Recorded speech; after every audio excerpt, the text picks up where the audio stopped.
A school in Riviera Beach is stepping into the spotlight, and it's not the one you might expect. Inlet Grove Community High School, an A-rated charter school, is proving that size doesn't define excellence. At the Palm Beach Rising Chefs Challenge, held inside the convention center, their culinary students faced off against 4 other high schools: Palm Beach Gardens, Forest Hill, and William Dwyer. For Inlet Grove, this wasn't just their first competition, it was a statement. Led by chef instructor Robert Hall, 6 students stepped into a high-pressure environment. Once we got the invitation to come and be in this challenge, the excitement and the level of expectation for ourselves just went sky high. When I first heard about the competition, we had a lot of ups and downs about who was gonna go, who wasn't. So it was like a up and down feeling, like, oh my gosh, yes, we're gonna be at the competition. Like, this is what we wanted. Very excited, a little bit nervous because it was my first time going to the competition. At first, I was nervous. Like, I didn't know what was gonna happen, what could take place. So I was nervous at first. We weren't supposed to really be in the competition, but the team backed out last minute. So it felt good knowing that we got the chance to compete in the competition. But only a certain amount of people could go. So I feel like everyone was kind of on edge about who is chef gonna take? Like, who's gonna be the top of the top? Only 3 would take the floor and showcase their work under the eyes of professional judges, including Michelin star chefs. Jane Luby, Jabari Richardson, and Jeffrey Ramirez. For preparing the competition, it took a lot of commitment, making sure that we had our menu set, like nothing was changed, that was 100% what we wanted on the menu.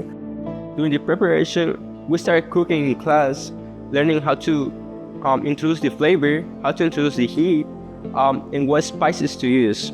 We practiced to make perfection on the dish. We was practicing a lot, even though we only had like 1 week to do it. Every other team had like 2 months to prepare. So we just came out, show out, did what we had to do. The competitions and the roundabouts that we had with each class to see who was gonna go, I feel like it was thrilling, but also it got nervous really quickly because if something went wrong, you knew it was bad. But I feel like we had a lot of teamwork with the people that we did choose, and us like just getting that chemistry going to go to the competition was in sync, and we clicked. 2 hours, 1 entree, 1 dessert. Jayan and Jeffrey focused on the entree, while Jabari took on the dessert. And every decision counted. Let's see their step-by-step process and thoughts.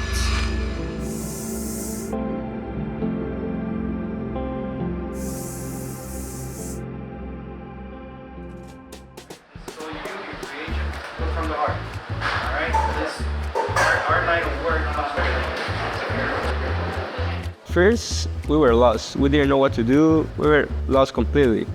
I think we're good, Jeffrey. But once we started cooking, everything started to get together. But there was a lot of things that we had in our inventory that they didn't. So there was a lot of things that we used for the dish that they didn't have. So we tried to find like an alternative to use. In our headspace, we were just like, yo, don't mess this up.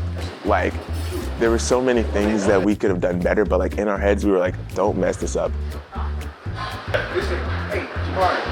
It's like you had eyes at you at all given points, like all given directions, there was eyes on you. And anything you did wrong.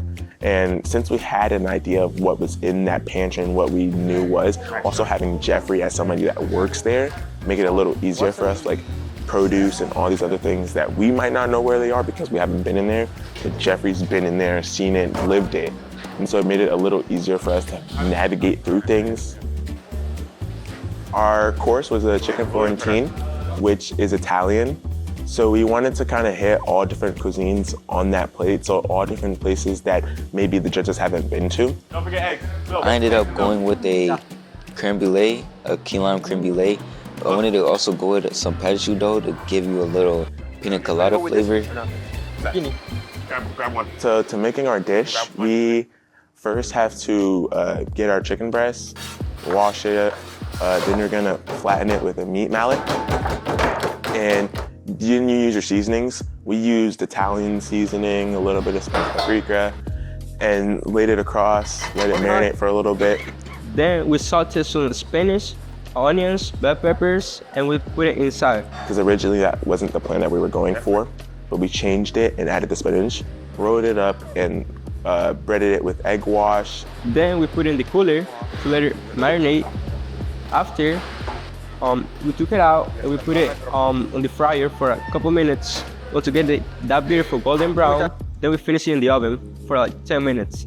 Executive Chef Giovanni Ayres of the Palm Beach Convention Center is taking a look behind the scenes and scoring them on 3 categories: teamwork, cleanliness and organization, and culinary knowledge.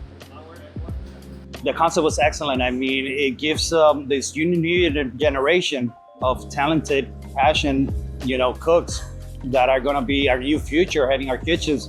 It gives them the path and the right knowledge, to execute, especially under pressure. When you have time and when you have judges and things like that, it gives them that focus to execute the best of the best at those times. I noticed that they're teaching the old school escoffier, the techniques how to cook with the roux, the glazing, with your mirepoix. It's good to see that we go back always to Culinary 101, which is the old school escoffier. We got onions, we got bell peppers, we got red onions too. We also got the banana peppers.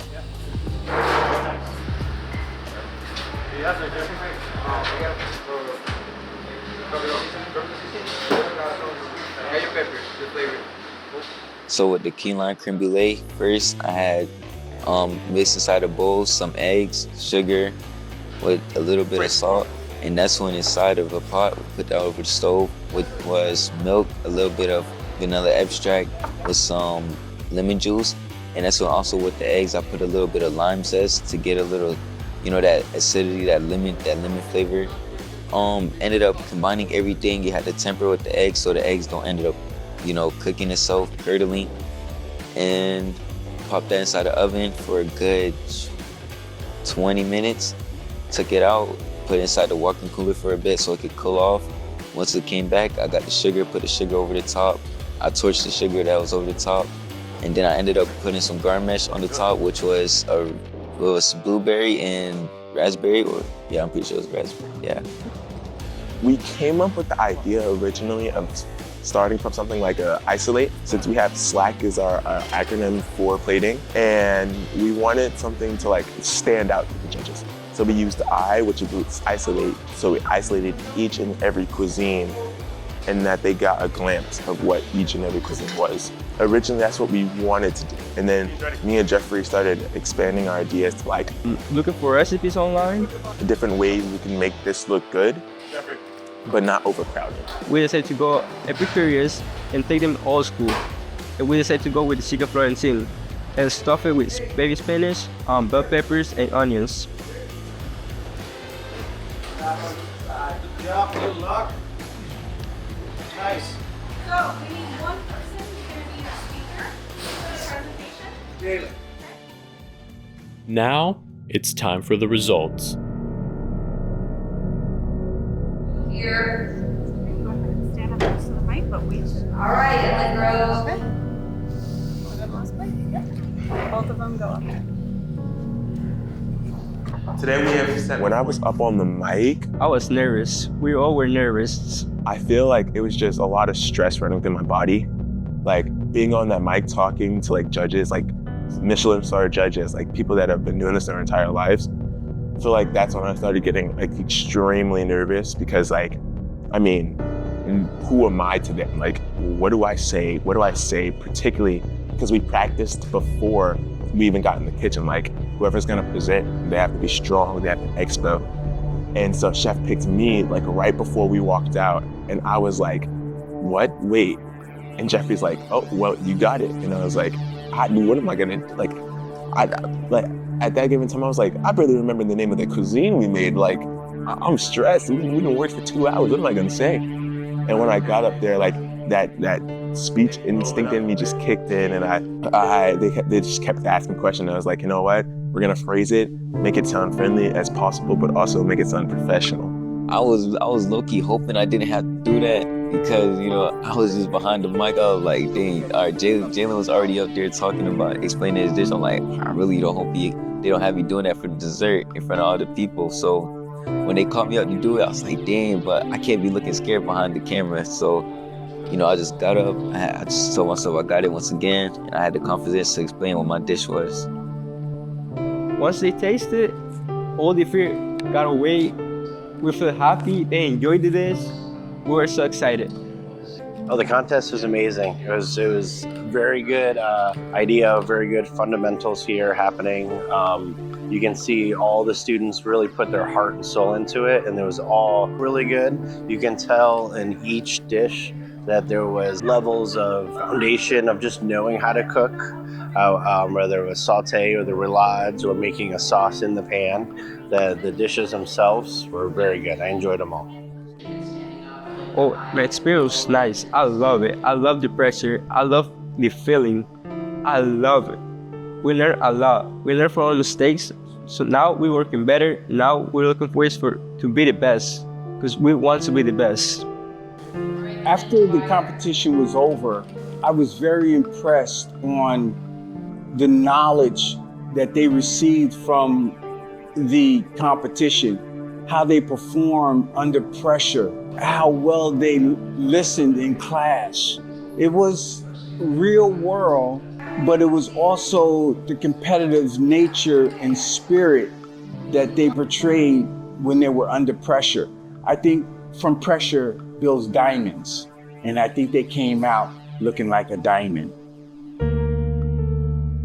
In the end, Inlet Grove placed second, but the results tells only part of the story because what they gained may matter even more than the medal. Inlet Grove took advantage of their lower student body count compared to other schools by providing more hands-on learning and one-on-one mentorship. With only 1 month to 1 week of preparation, it proves that Inlet Grove is rapidly preparing their students for the real world. And with the culinary program, they will be striving for gold next year.